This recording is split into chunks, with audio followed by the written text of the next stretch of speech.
Dhe në letrën që bashkë drejton me vllajën e tij Vučić, Bashkimit Evropian i kërkon tregun e përbashkët të përfitoj, atë që Rusia, Serbia e kërkon më drejt, por i thot, nuk du as komisioner, nuk du as antar të Parlamentit Evropian, nuk du as më krijoni probleme në lidhje me drejtësinë, as me reformat, as me asgjë, të marr ato lekët e tuaja, të vijë ti sjellni në Shqipëri, ti shpërndaj si du, por ama në aspektin e vendimmarrjes dhe standardeve të kritereve të Kopenhagenit që me të drejtë u përmend në momentin aktual dhe të shtetit ligjor dhe shtetit së drejtës thot, unë s'jap asnjë lloj llogarie. Dhe ky është një hap 180 gradë ose është kthy komplet mbrapsht në raport me synimin. Se në 2025-ën doli me pasaportën e Bashkimit Evropian.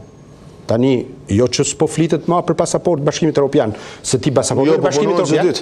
Po punohet çdo ditë. Tani, kur unë të kërkoj zyrtarisht dhe të them për shkak të qëndrimit dhe pengesave që do të vënë vendet e Bashkimit Evropian, dhe ta kanë ndarë në dy shpejtësi, një shpejtësi që është Malizi dhe mund të futet geopolitikisht edhe Ukraina, dhe pjesa e Shqipërisë të ngecë edhe për shkak të këtij testi kritik, por edhe për shkak të letër që kryeministri ku e gjen vullnetin? Adrian Ndimoni, një minutë, Adrian Ndimoni, sepse edhe opozita e cila nuk ka një funksion parlamentar, për mendimin tim, po e kam mendjen që çdo 10 ditë bëj protesta, të bëj destabilizimin në vendin. Kjo nuk po nuk është opozita po është në momentin që një, më fal, nëse neve kemi një dakordsi politike në lidhje vetëm me reformat për ta çuar, sepse çdo reformë që është kërkuar me bashkimin për afrimin e legjislacionit për Bashkimin Evropian, Demokratike e ka në programin e saj. Lutem një moment. Pse ndrua qeverinë zoti Muharremi? Tani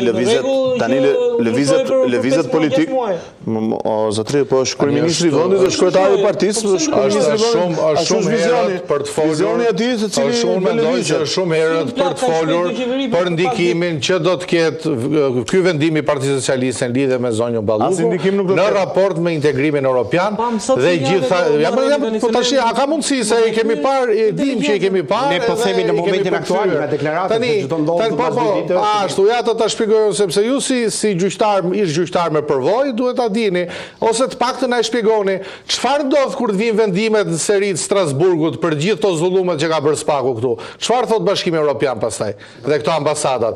Kur Spaku i ka 2 raste deri tash Spaku, që i ka rrëzuar Strasburgu. Besoj se e dini.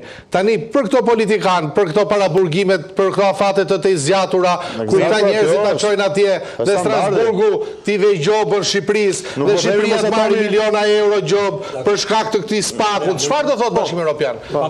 Si a mendoni ju që qeveria, a mendoni ju që vetë qeveria nuk ka ekspertë? Ta japi shpjegimin e Krasniqit dhe do të them edhe Krasniqi. Merrem me këtë dhe sa kam bërë një raport. Mirë, po e lej, okay. Jo ke sakt. Jo, duhet di, domethënë, unë mendoj që qeveria ka ekspert që shpjegon ndërkombëtar. Spaku tani në atë quhen kosto që Shqipëria do paguaj janë thënë drejtën 100 darka përballë Shqipërisë që na ka gjykata e arbitrazhit ka vendosur për Shqipërinë për shkak të zyrtarëve për cilën ne po flasim këtu. Po s'ka marrë vendime pra, Strasburgu s'ka nis akoma me vendime për Shqipërinë. 2 raste ka. Gjykata arbitrazhe po them që po, arbitrazhi miliarda që paguajnë shqiptarët, i paguajnë për shkak vendime zyrtarëve të lartë. Një shtet serioz do duhet kur ka një vendim të gjykatës arbitrazhe që panelizon zyrtarët tu, të gjithë rrjeti i gjyqtarëve që kanë përgatitur kontrata dhe kanë bërë shkelën duhet përballen me drejtësinë. Nuk mundet që fëmia im dhe nipi dhe mbesa që do lindë nesër të vazhdojnë paguajnë zollume dhe këtyre zyrtarëve për cilën ne po flasim këtu ku bën pjesë. Zonja dhe ish zëvendës kryeministri. Jo, po zonja nuk është në arbitrazh fare. Zonja ka fituar gjyqjen arbitrazh biles. Nëse nuk e di.